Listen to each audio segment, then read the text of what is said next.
그 첫 시간에 법이라는 그 내용에 대해서 우리가 좀 짚고 넘어가는데 조금 어렵다고 생각할 수도 있습니다. 하지만 이게 이 법이 배상 책임하고 건재 보험의 근간을 이루기 때문에 이 법 내용을 뭐 알고 있는 내용이라도 한 번 더 짚고 넘어감으로 인해 가지고 그 다음 수업 진행하는데 굉장히 수월하게 갈 겁니다. 그리고 우리가 이제 법이 말 그대로 뭐 법이라 하지만 이게 뭐 별나라에서 온 거 아니고요. 우리가 평상시에 쓰는 말로 되어 있는 한국어라서 여기 앉아 계실 정도 되면은 이 내용 읽어보시면은 대략은 이해하시되 강사가 앞에서 조금만 더 보강 설명하면은 거의 대부분 이해를 하시고 그 다음 단계를 가질 수 있기 때문에 이 법을 한번 짚고 하는 게 굉장히 중요하다고 생각해서 뭐 첫 번째 시간이었지만 제가 법을 짚고 넘어가는 거니까 같이 좀 이해하고 가셨으면 좋겠습니다. 다음에 법령 나누들이 13페이지 보시면은 3. 산업재해 보상보험법 제1조 목적. 이 법은 산업재해 보상보험 사업을 시행하여 근로자의 업무상의 재해를 신속하고 쭉 되어 있습니다. 이거는 그냥 읽어보시면 되는 거고.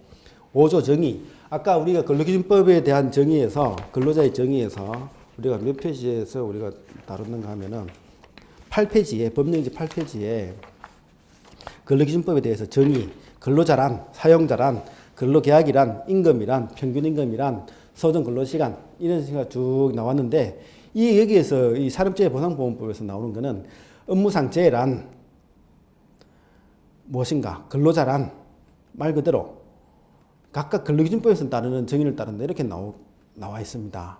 그리고 3번 유족이란 사망한 자의 배우자. 이 유족이라는 것에 대해서 이제 하는 이유가 민법의 상속법하고 상속손이라든지 유족연금 수거권자가 다르기 때문에 유족이라는 것에 대해서 정의를 두고 후부에 유족에 대해서는 어떻게 보상을 해준다는 것을 놔두기 위해서 앞에서 이 유족이라는 것을 꺼내놓은 거, 정의로 내놓은 거고요.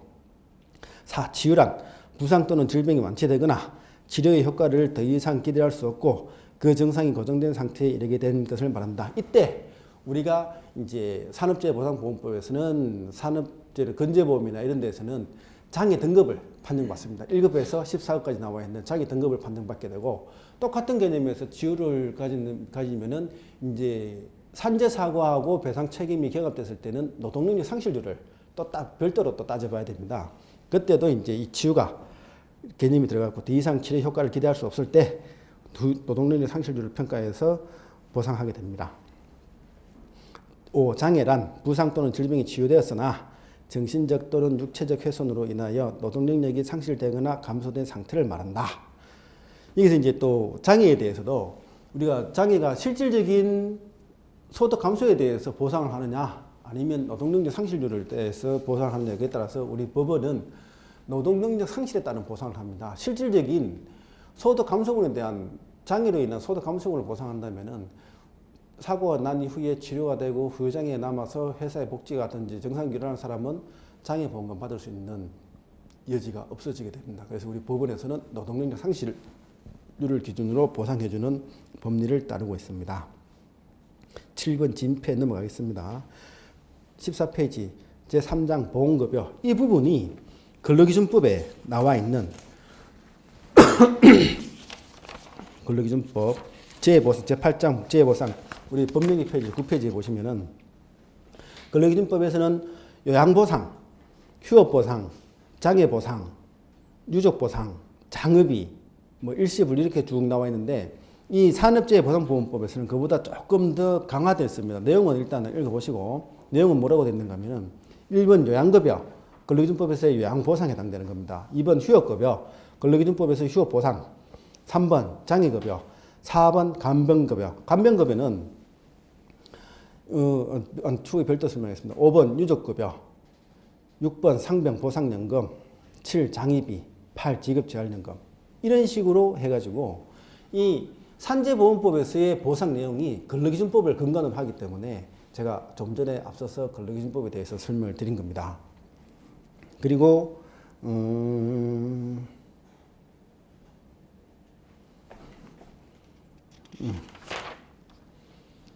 제 40조 17페이지 40조 넘어가겠습니다. 우리 36조에서 요양급여 휴업급여 예에 대해서 쭉 보험급여에 대한 종류를 나열했고 이 17페이지 40조의 요양급여에서는 실질적으로 이 요양급여에 대한 지급 기준이라든지 세부적인 사항을 기재하고 있는 겁니다. 이 요양급여가 이제 우리가 병원에 갔을 때 치료비에 해당하는 그 부분이 해당되는 거고요. 다음에 40조가 이제 요양급여, 52조 휴업급여, 다음에 61조 간병급여, 62조 유족급여,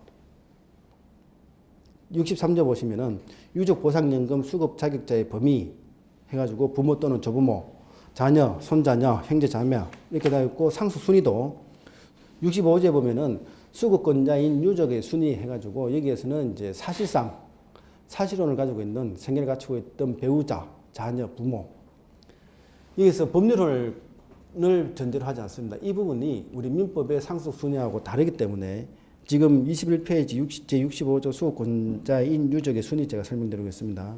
이게 민법의 상속 순위하고 다르기 때문에 이렇게 법에서 별도로 그 정의를 해놓은 거고요. 22페이지 제71조 장의비.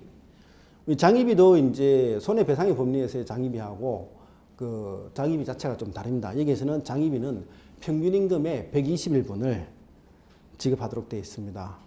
우리가 이제 배상 책임에서는 그 장례비를 300만 원, 뭐 많게는 500만 원까지 뭐 차등해서 지급 그 기준을 삼고 있는데 여기에서는 평균 임금의 121분을 지급한다. 그런 게 좀 다릅니다.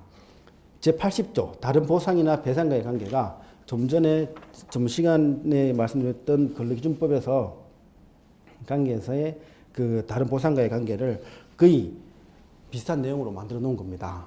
조금 더 세부해 놓은 거고 제87조 제3제에 대한 구상권 제3제에 대한 구상권 이 조항이 좀 전에 그 우리가 표로 만들어 놨던 중복보상을 못 받는 그 내용에 대한 부분 때문에 제3제에 대한 구상권이 같이 되는 80조, 87조 같은 내용이고요. 그렇게 맥락에서 이루어지는 거고 제122조 해외 파견제에 대한 특례 이게 해외 근제보험에 대한 근간입니다.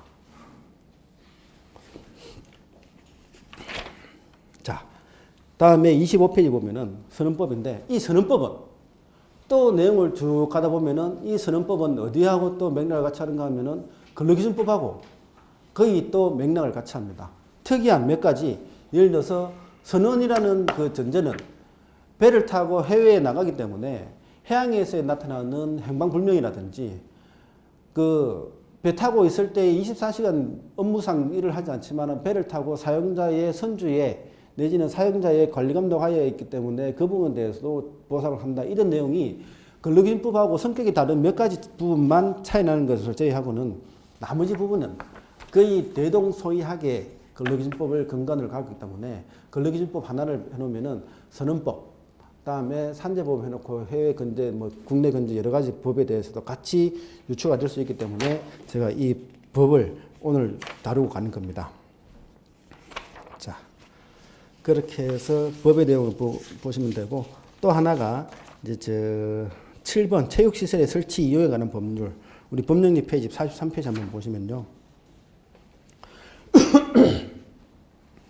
7번부터 체육시설의 설치에 관한 법률하고 도시가스사업법 8번, 9번 액화석유가스의 안전관리 및 사업법, 10번 화재로 인한 재해보상과 보험가입에 관한 법률. 이 법률들은 뭐냐 하면은 다중이 이용하는 시설에 대해서 의무적으로 그 법을 만들어 놓고 그 법에서 대부분 뭐라고 되어 있는가 하면은 의무보험을 가입하도록 법제화시켜 놨습니다. 그거는 이 법을 발췌했는 이유는 이런 법에서 이런 보험 가입을 강제시켜 놨다. 민법의 불법행위 책임을 가지고서 내지는 선관주의 의무 책임을 가지고서 이 배상 의무가 발생했을 때 이거에 대해서 보상받을 수 있도록 공공이 다수의 피해자가 발생할 수 있거나 이런 사업에 대해서 의무적으로 보험 가입을 법제화시켜 놨던 그런 법률이 이런 법률이더라. 이거를 그냥 아시라고 여기에 제가 법령을 해놓은 것입니다. 여기에서 지금 쭉 가다 보면은 제26조 44페이지 제일 하단에 보시면요. 보험가입 체육시설업자는 체육시설의 설치 운영과 관련되거나 그 체육시설 안에 발생한 피해를 보상하기 위하여 문화체육부 관광부령으로 정하는 바에 따라 보험에 가입하여야 한다. 이것 때문에 요거를 인식하시라고 제가 이 법령집의 이 부분을 발췌했는 겁니다. 또 8도시가스 사업법도 쭉 보시면은 48페이지 중단 부분에 8장 보칙 제43조 보험가입 다음 각후에 룩 해갖고 마지막 부분에 보험에 가입하여야 한다. 이게 우리가 나중에 배우는 보험의 의무보험이라는 거예요. 가입하여야 한다, 가입해야 된다. 이런 내용을 가지고서 이제 우리가 이제 법령에 대해서는 좀 딱딱한 법령에 대해서는 넘어가고 이제 책 교재로 넘어가도록 하겠습니다. 교재로 넘어가기 전에 제가 오늘 나눠드린 4장짜리 유인물 중에서 세 번째 장에 이 표, 4장짜리 유인물 중 세 번째 장에 이 표를 한번 봐주시면요. 여기에 윗부분에 근로기준법, 그다음에 근로기준법상의 재보상에 대한 규정, 산재보험에 대한 재보상에 대한 규정, 선언건재에 대한 재보상에 대한 규정, 해외건재에 대한 재보상 규정을 이 표 하나로 만들어 놓은 겁니다. 그래서 이 여기에서 이 표를 이제 잠깐 우리가 이해하고 하면은 근로기준법상 재보상 규정에 대해서는 근거가 근로기준법이고 요양급여는 전액이고 휴업급여는 평균임금의 60%고 장애급여는 평균임금의 50에서 1341분이고 유족급여는 평균임금의 1001분 장례비는 평균임금의 91분 일시보상은 평균임금의 1301분 말 그대로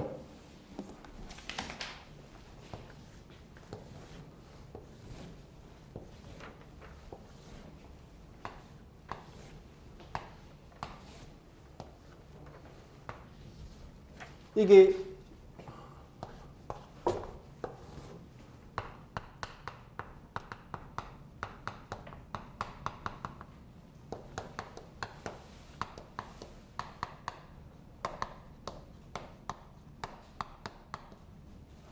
자, 이렇게 나옵니다. 이 근로기준법이 있고 근로기준법에서 보강해놓고 근로기준법은 이 선언법하고 같고 거의 대동사하고 해외건재하고 해외건재는 조금 더 부분이고 여기에서 근로기준법의 기준을 10% 상향되어 있습니다. 자, 여기서 보시면은 자, 휴업급여 볼까요? 휴업급여가 근로기준법에서는 평균임금의 60% 지급하도록 되어 있죠. 이 표상으로 60% 되어 있죠. 이게 아까 전에 우리 말씀드렸던 그 법령집에서 평균임금 60% 지급한다고 되어 있습니다. 근데 산업재해보상법에서 어떻게 돼요? 평균임금의 70%예요. 그러면 어떻게 돼요? 선언건재도 70%, 해외건재도 70% 이렇게 갑니다. 이게 이제 나중에 해외건재에서는 재보상 확장 특약 이런 개념으로 해가지고 요거를 부족한 부분을 하기 때문에 그냥 70%가 했는 겁니다. 여기서 제가 지금 설명드리고자 하는 것은 이 산재보험이나 선언건재나 해외건재나 모든 것 자체가 이 근로기준법이라든지 하나에 대해서만 개념을 잡아 놓으시면 거기에서 10% 증가시키는 거 내지는 특약으로 그걸 수준을 맞추는 거. 왜냐하면 해외건재에서는 해외건재보험에서 의 보상 의무는 그 산업재해보상법에서의 그 기준보다 하회해서는 안 된다는 그 규정 때문에 실질적으로 그 재보상 확장 담보 특약에서 이 차이를 보상해 주는 겁니다. 다음에 휴업급여 그렇고, 다음에 장애급여도 근로기준법은 1급에서 14급까지 1급은 50일, 4급은 1340일이에요. 4급은 14급은 아니죠. 14급 50일부터 1급 1340일분까지 이렇게 보상하도록 되어 있어요. 근데 산재에서 곱하기 10% 해버리면 어떻게 돼요? 134를 더하면 되죠. 1340일 더하기 134 하면은 1474일이 되는 거예요. 다음에 14급 50일에서 곱하기 10% 해버리면은 5를 더하죠. 50 더하기 5 하면은 55. 그래서 산재보험에서는 1급 1474일에서 14급 55일이라는 게 근로기준법에서의 각각 정해놓은 보상일수에 곱하기 10%를 더해놓은 거예요. 그래서 이 내용이 나오는 겁니다. 다음에 유족급여는 좀 특이합니다. 유족급여는 그 근로기준법에서는 유족급여가 평균임금의 1,001분인데 여기서는 300일을 더합니다. 그래서 1,300일을 일시금으로 지급하도록 그렇게 됐고, 장례비가 근로기준법에서는 평균임금의 90일, 근데 산업재해보상법에서는 더하기 30일을 더해줍니다. 그래서 120일. 그래서 유족급여하고 장례만 30이라는 게 300이나 30이나 이게 증가되는 부분이고, 나머지 부분은 10%씩 증가되는 그런 좀 특이한 룰을 가지고 있습니다. 그리고 일시보상할 때는 1340일을 그냥 보상하는. 그래서 이 선언건제도 업무상, 해외건제도 업무상, 내지는 재해보상 확장을 통해서 이 산업재해보상법하고의 보상 수준을 같게 만들어 놓고 있습니다. 그래서 이 자체를, 이 표를, 근로기준법에서 보상하는 것을 하고 있구나. 그래서 근로기준법에 대한 개념을 대충 가져놓으면 나머지 부분은 자동으로 특이한, 예를 들어서 행방불명 보상이라든지, 그 다음에 성선 중 업무 외, 내지는 해외 건재에서도 업무 외 사고에 대해서 어떻게 보상한다. 그런 특이한 사항만 몇 가지를 체크해버리면은 이 전체적인 건재보험에 대한, 건재보험, 보상 책임에 대한 건재보험 내용은 거의 다 뚫고 가는 겁니다. 그래서 그런 내용을 이해시키고자 이 표를 만들어 놨으니까 이 표를 보시고 나중에 제가 이제 그 시험 공부를 하고 준비할 때는 이 표를 근로기준법부터 해서 이 표를 한번 그려보는 암산으로 해갖고 암기해서 그리는 그런 걸로 해서 암산하는 걸 제가 몇 번 했었거든요. 요거를 알고 계시면은 굉장히 다음 단계의 수업을 진행하는데 내지는 실무를 하시는 데 있어서 시험 대비에 굉장히 효율적이라고 생각을 합니다. 자, 이제 교재로 들어오겠습니다. 교재 13페이지 보시면은 건재보험 및 배상책임보험의 구조 해서 이제 이 유형이 우리가 이제 말 그대로 이 시험 자체는 실무 위주의 시험입니다. 그래서 한번 보고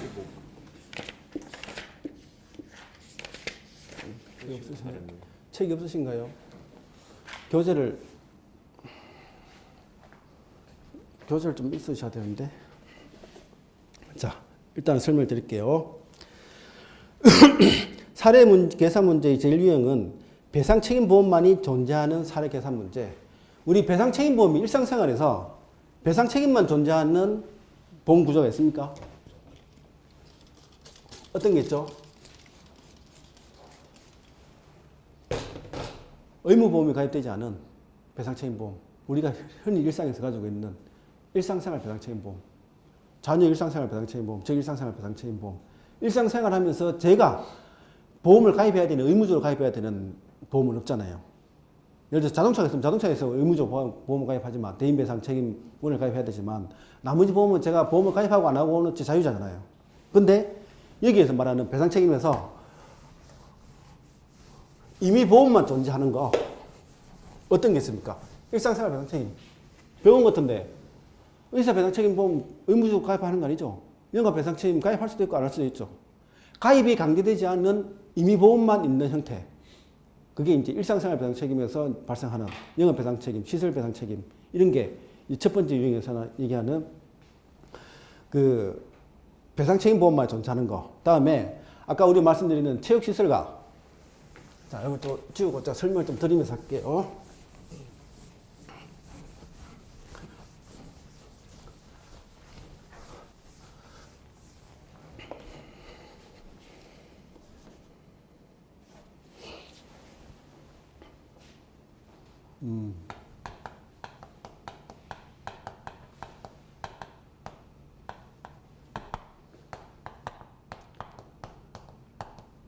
임의보험만 존재하는 거. 다음에 의무보험.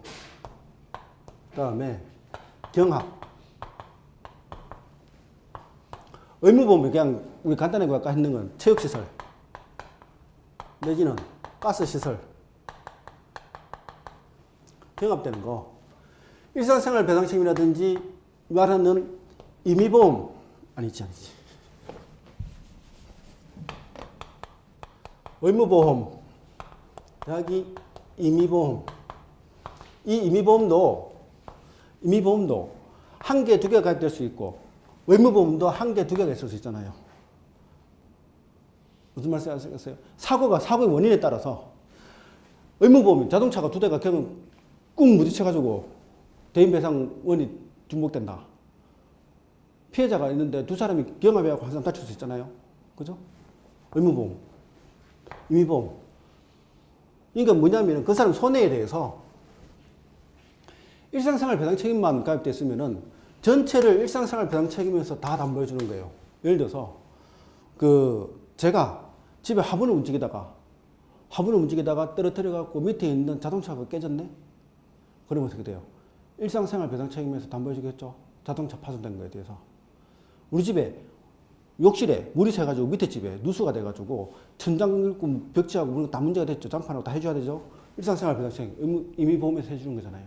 다음에 의무보험. 그거 뭡니까? 골프 치다가 다른 사람을 다치게 했네. 그러면 골프장에도 책임이 있으니까 의무보험 가입해야 되는 거죠. 의무보험 가입해서 체크해야 돼요. 체육시설. 다음에 가스시설. 뭐 액화가스라든지 뭐는 가스라든지 해가지고 뭐 화재라든지 뭐든 해서 의무적으로 가입해야 되는 보험이 있고, 거기에서 사고 나가지고 그 범위 안에서만, 예를 들어서 제가 골프 치는데 캐디가 저한테 주의를 주지 않고 바로 제가 공을 쳐가지고 다른 사람이 맞았단 말이에요. 그러면은 저를 관리하지 못한 골프장도 책임이 있고, 저도 운동을 하다가 다른 사람을 상익했으니까 이 상해에 대해서는 제 공에 맞아서, 제가 친 골프공에 맞아서 다친 그 사람은 골프장에서 가입한 체육시설 배상 책임하고 제가 가입한 일상생활 배상 책임 두 개에서 담보 책임이 다 발생한단 말이에요. 거기에서 체육시설에서 담보 책임을 한도를 초과해버리면 어떻게 돼요? 일상생활 배상 책임 들어갈 수 있죠. 그래서 의무보험에서 의무보험 우선 의무보험을 초과하는 것에 대해서 다른 걸로 들어갈 수 있는 거잖아요. 그죠? 이게 이제 경합되는 내용. 이 문제의 유형이 하나가 있는 거고, 이제 이 내용은 자동차 보험에서 나오는 거 마찬가지예요. 그냥 예를 들어서 승객, 이 사람이 이제 서로 충돌해갖고 땅 받았을 때 이 승객이 다쳤을 때는 이 승객에 대해서 배상 책임은, 이 사람도 승객에 대하니까 배상 책임 져야 되죠. 이 차도 배상 책임 져야 되잖아요. 임의보험, 의무보험이 중복되는 거. 이런 개념으로 가면 됩니다. 사례 계산 잠깐 여기 한번 볼까요? 사례 계산에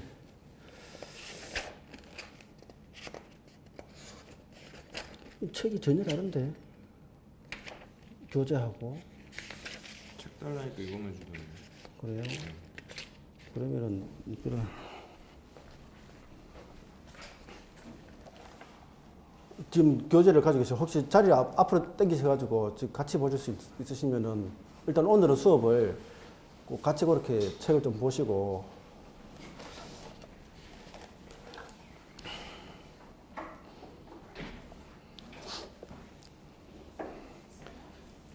자, 14페이지 사례연구원 보겠습니다. A는 다중업소를 이용하는 사로서 H보험회사의 다중업 이용업소 화재배상책임 보험에 가입하였다. 그리고 A가 소유하고 있는 건물의 하자와 그 영업시설과 관련이 있는 업무 중 사고를 담보하는 M보험회사의 영업배상책임 보험에 가입하였고, A의 비용은 B의 과실로 인하여 화재가 발생해 손님 C가 화상을 입고 치료 중 사망하였다. 이 복잡하죠? 앞으로 이런 문제가 이제 실질적으로 시험 치면은 이거보다 더 복잡한 예문이 나올 수 있는데, 이거를 가장 쉽게 이해하는 방법은 그림을 그려보는 겁니다. 이걸 가지고 무조건 우리는 그림 그리는 연습을 좀 하고 가겠습니다.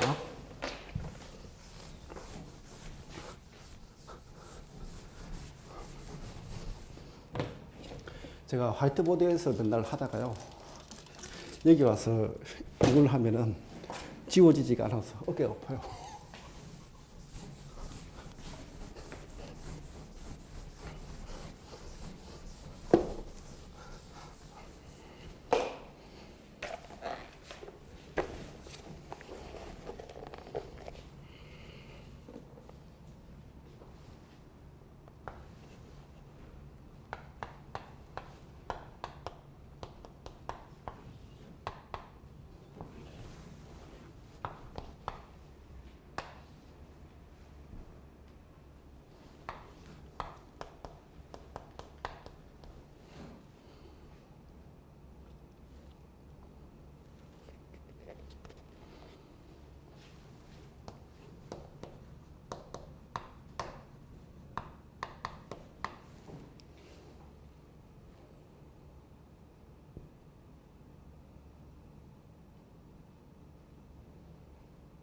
자, 이게 A라는 사람이 회사를 운영하고 있고 거기에 근로자 B가 있어요. 근데 이 B의 과실로 이 C가 부상 중 사망했는 거잖아요. 그러니까 여기에서는 M보험회사에 영업배상책임보험이 가입되어 있는 거예요.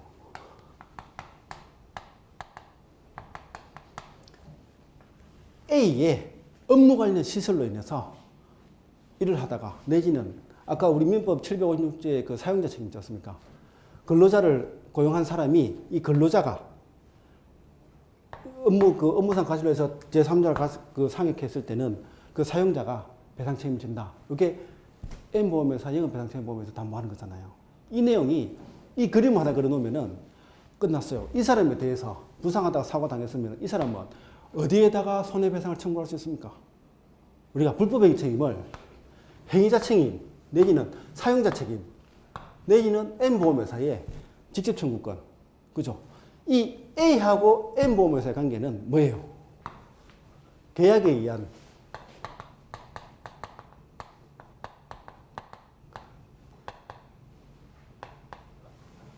채무인수죠.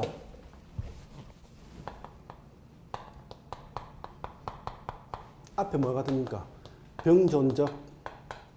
우리 보험계약법에서 나오는 보험의 그 계약 채무인수. 이 보험회사는 왜 C에게 보상해줘야 되냐?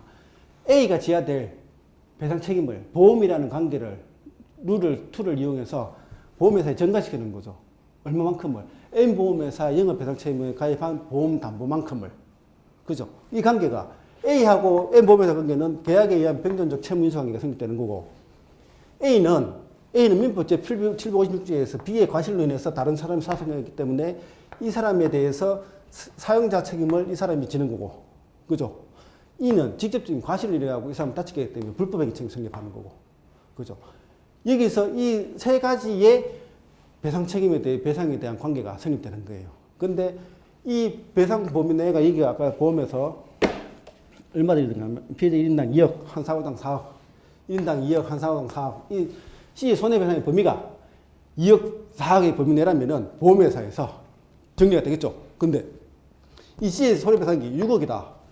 그럼 어떻게 돼요? 초과불에 대해서는 여기는 이제 4억에 대해서 1인당 2억에서 나왔으면 나머지 4억은 어떻게 해야 돼요? A하고 B한테 손해배상 청구 들어가겠죠. 그죠? 근데 B는 자기가 일상생활 배상 책임보험에 가입했으면 될까요? 안 될까요? 사용자의 업무 중 상관이기 때문에 성립은 안 되잖아요. 그죠? 그러니까 개인 사재를 가지고 한다든지 이 사람은 재산관계 압류를 통해서 A와 B를 압류해서 가져온다든지 그런 형태로 가야 되겠죠. 그죠? 이게 사례 연구 A1이에요. 이게 이제 아까 말씀드린 의무보험은 없고 하나만 다 되는 거. 근데 여기에서 이 사람이 운영하는 사업체 자체가 가스 배상 책임이든 화재 배상 책임이든 간에 의무적으로 보험을 가입해야 되는 의무보험이 있었는데 불구하고 가입하지 않았다면은 이미 보험에서 예를 들어서 영업 배상 책임이 있고 의무적으로 가입해야 되는 의무보험이 있는데 가입하지 않았단 말이에요. 근데 손해가 1억이다. 1억이고 의무보험에서 배상한다고 1억인데 여기는 2억이잖아요. 근데 여기가 6억이라면은 여기에서는 이 의무보험에 가입했었으면 보상받을 수 있었던 1억에 대해서는 보상을 하지 않습니다.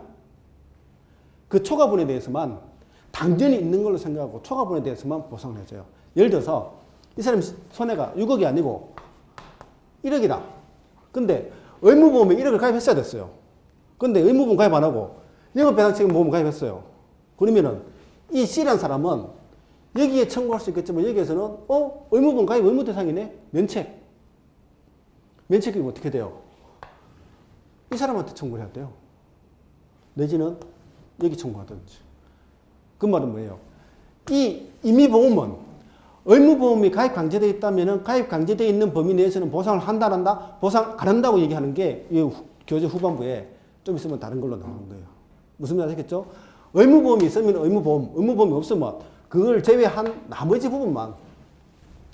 무슨 말인지 아시겠죠? 전체 손해가 이 정도 있을 때 이 사람은 요거를 뺀 이 부분만 담보해 주는 거예요.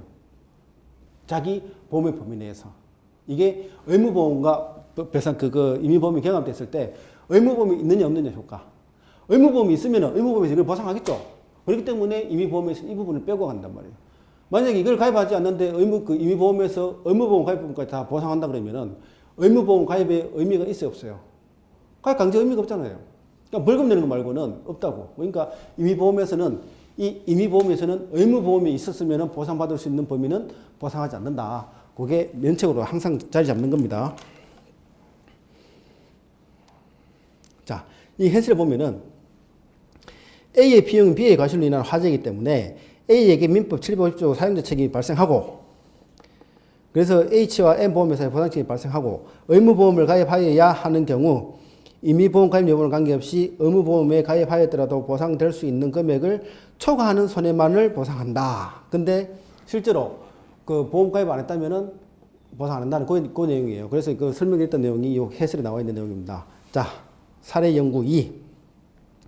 A는 H보험회사의 일상생활배상책임보험에 가입하였고 각 보험은 피해자 1인당 한도가 1억 원이다. A는 인도에서 자전거를 타고 가다가 보행자 B와 충돌하여 보행자가 넘어지면서 십자인대 파열되었고 이로 인해서 치료비 상실수익 합해서 7천만 원 했다.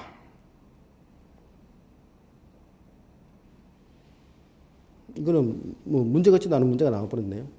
그냥 일상생활 배상 책임이니까 자전거 타고 가던 사람이 그 보행자에게 보상이 좀 되죠. 손해 발생인데 7천. 근데 보행자가 과실이 있으면 과실상계하겠죠. 이게 이제 사례 연구 2번 문제고요. 자, 사례 연구 3번 문제. 캠핑용 가스버너.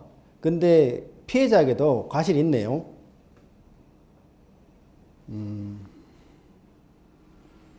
자, 여기서도 이제 이 사례 연구 3번 문제도 우리가 그림을 그려가면서 좀 이해를 하고 가겠습니다.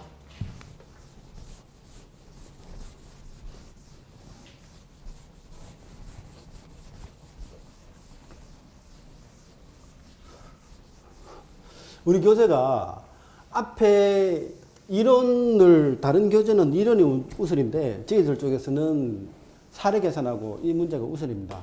왜냐하면 시험 비중이 계산 문제가 60% 70% 이상 나옵니다. 근데 이 사례 계산 문제가 하나만 제대로 잡아도 시험 과목에 거의 한 70% 공부 다 했다고 볼 수 있어요. 그래서 이 사례 계산 문제를 중점적으로 하고 오늘 이해가 안 됐다고 해가지고 어렵다고 생각하실 필요 없습니다. 이거는 그냥 개념을 잡기 위한 부분이고 추후에 제가 각 개념별로 사례별로 연습을 할 수 있는 문제를 굉장히 많이 만들어 드릴 겁니다. 그걸 하다 보면은 사례 계산 문제는 아주 편안하게 가실 겁니다. 그리고 제가 했던 노하우 다 드릴 테니까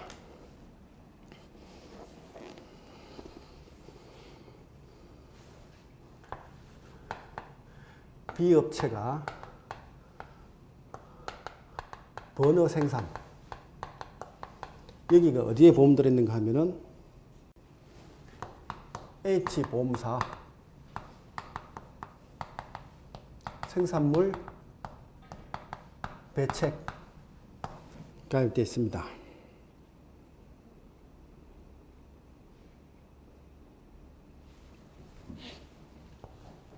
C 근로자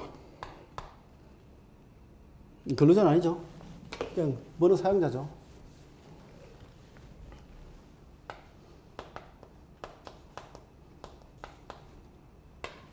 C 하는데 이 가스번에는 저도 이제 가스번을 보면은 과대불판 사용하지 말라고 금지 문구를 해놨습니다. 근데 그 금지 문구를 사용했기 때문에 이 사람에게 과실이 30% 여기에서 지금 과실이 70%로 주어졌죠. B업체에 과실이 70%로 주어졌습니다. 그러면은 이 관계에서 그냥 끝난 거예요.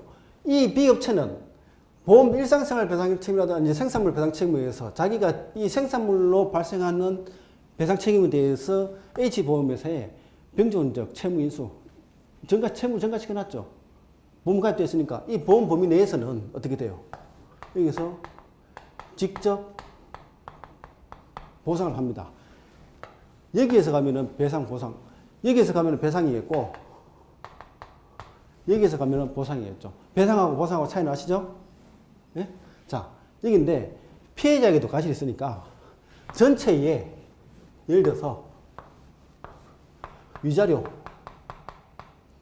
치료비, 요양급여, 요양비, 다음에 일 못했네 휴업 손해, 다음에 후유장애. 전체가 뭐예요? 손해액이죠. 이 사람.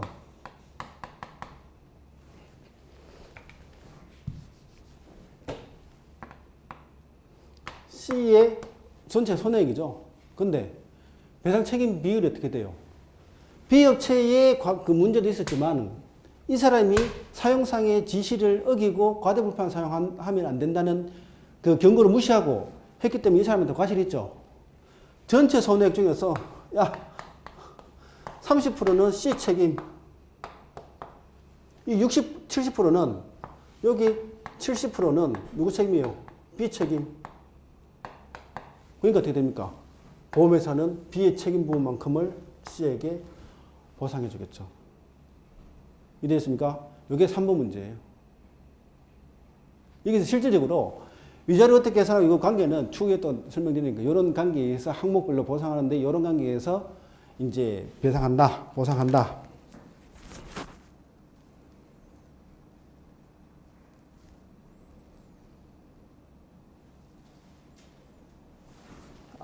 미업체에 생산하는 이게 아니고 A네, A.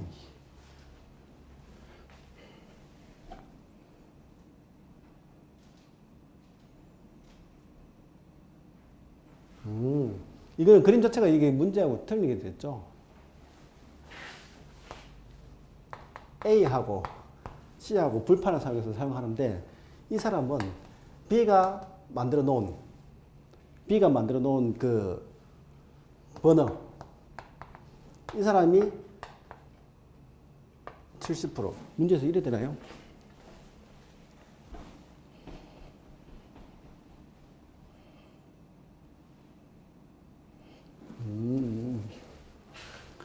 A가 70%, B 버너가 30%. 이거는 뭐냐면은 말 그대로 A하고 B사가 C 공동 불법 행위가 성립되는 거고, 이 B사는 M 보험사 생산물 배상 책임보험이 가입되어 있는데 여기서 B의 책임이 70%, A의 책임이 30%. 이런 관계입니다. 이런 관계예요. 아까 요 그림 요거 잘못했습니다. 이해됐어요? 과대불판 사용하면 안 되는데 경고 무시하고 썼잖아요. 여기서는 그거를 할 제조물상의 책임이 있기 때문에 이 사람에 대해서 책임지는데 여기에 지금 손해배상금이 얼마인가 하면은 그 3천만 원이죠. 3천만 원이면은 우리 민법에 공동불법행위에서는 연대책임이 제도되어 있죠.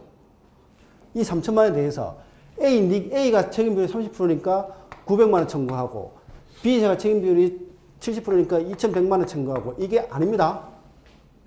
아니에요. B가 M보험회사가 C에게 채무를 인수했기 때문에 채무를 3천만 원을 하면은 3천만 원 보상하면은 이 M보험회사는 누구한테 구상하겠어요?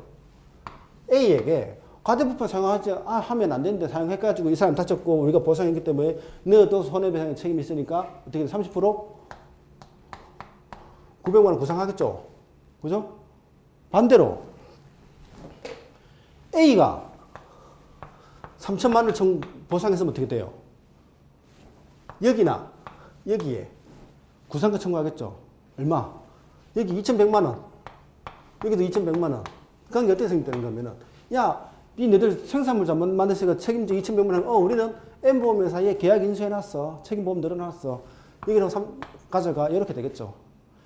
청구해서 청구한 사람은 두고 내다 청구할 수 있어요. 굳이 한 사람 청구할 필요는 없다고. 두고 내하고 나온다면 받으면 되잖아요. 그죠? 이해됐습니까?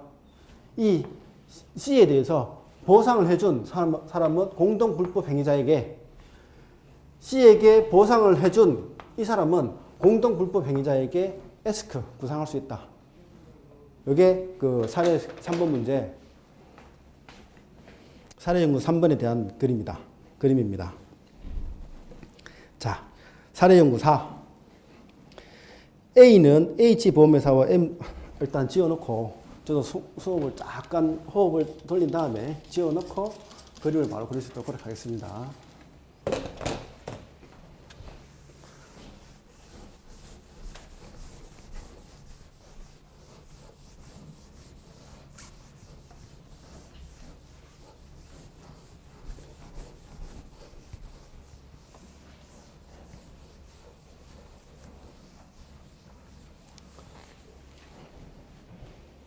자, 사례 연구 4.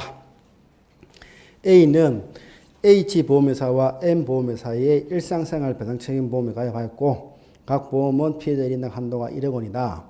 A는 인도에서 자전거를 타고 가다가 보행자 B와 충돌하여 보행자가 넘어지면서 전방 십자인대와 후방 십자 파열되었고 발등 파열되었다. 손해액이 7천만 원이다. B가 보상받을 수 있는 금액은, 이거는 분담 청구권에 대한 부분을 얘기하는 건데, A라는 사람이 보험을 2개 가입한 거예요. 일상생활 배상 책임에. 어디에 가입되어 있는 거면은 H보험회사, M보험회사 각각 1억씩 가입되어 있는데, 이 사람이 자전거를 타고 갑니까? 자전거를 타고 가다가 보행자 B를 사상한 케이스예요. 이것도 그림으로 나타내면 그냥 이게 자체가 하나의 그림이에요. 근데 이 문제에서는 B가 손해액이 7천이죠. 7천이면은 이 각각 1이기 때문에 보험 한도 범위 내이기 때문에 B는 직접 청구권을 여기로 7천 하면 끝나요.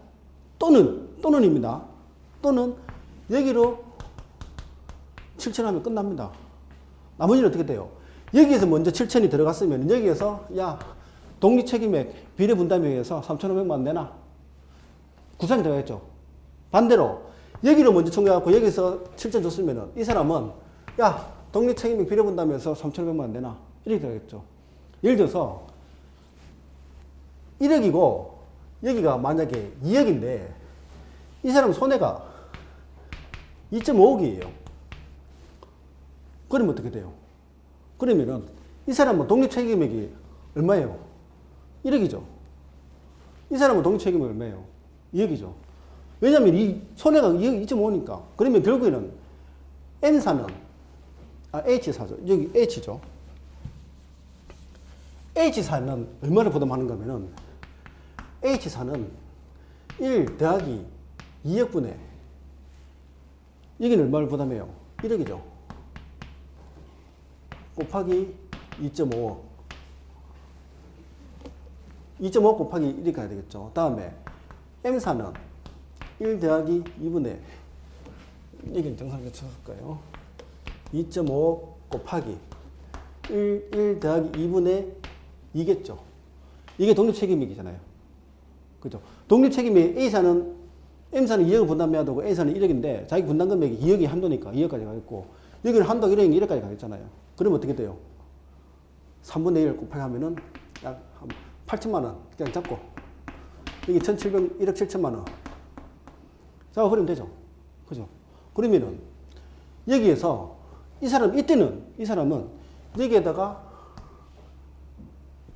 이 경우에는 지금 애매한 케이스인데 자기가 한도가 2억이기 때문에 2억하고 5천만 원 청구하고, 그죠? 그렇게 하고 난 뒤에 2억을 지급하고 나면은 여기서 일로 3천만 원 구상 들어가겠죠. 맞나요? 한도가 2억이니까 2.5억이니까 이 한 사람이 2.5억이라는 것 자체를 이 M사에서 다 받아오지 못하잖아요. 그러면 청구할 수 있으면 얼마 청구해요? 분담액이 1억 7천이니까 너 회사에 1억 7천만 원 줘. 1억 7천이 청구한다? 아니에요. 2억을 다 청구할 수 있죠. 2억을 청구하고 여기에서 일로 독립책임을 벗어난 3천만 원에 대해서 구상을 해야 되죠. 반대로 여기에서 H한테 갈 때는 어떻게 돼요? 1억을 다 청구하죠. 그죠? 아, 여기서 청구하면 2억 받고 여기 5천만 원 따로 청구해야 돼요. 그리고 여기서 3천만 원 가야 되는 거고, 여기서 반대로 여기서 1억 청구하기 때문에 여기서 1억을 주고 여기서 1로 2천만 원 구상하겠죠.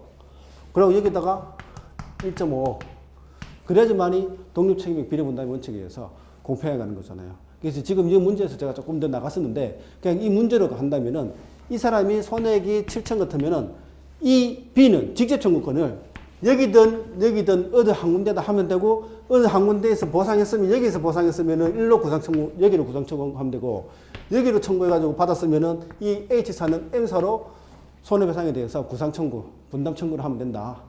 여기 이 내용이에요. 그래서 어디든지 편한 대로 그래서 보험회사는 어느 한 군데의 분담 청구 전액에 대해서 청구했을 때 자기의 목만 지급하고 나머지는 안 준다. 이게 성립할 수가 없습니다. 그거는 아시죠? 보험계약법에 의해서 선연대 후분담 관계가 성립되면 직접 청구권이 있기 때문에 이거를 자기 책임 비율만큼만 지급할 수 있다. 그렇게는 할 수 없습니다.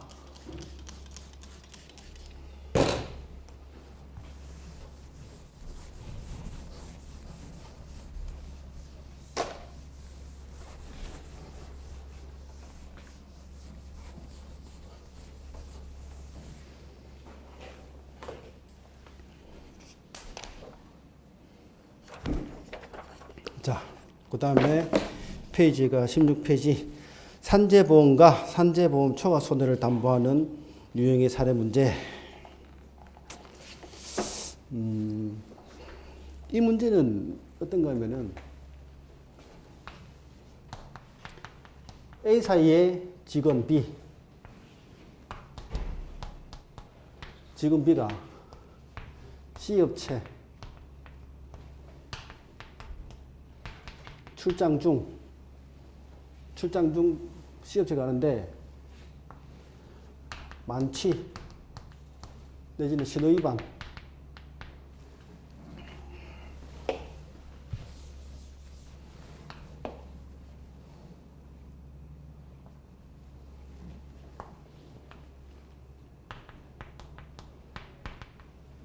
근데 A사는 당연히 산재보험 근로복지공단에 산재보험이 성립되어 있고 자동차니까 S화재에 보험 가입되어 있다. 이런 관계에서 성립되는 거예요.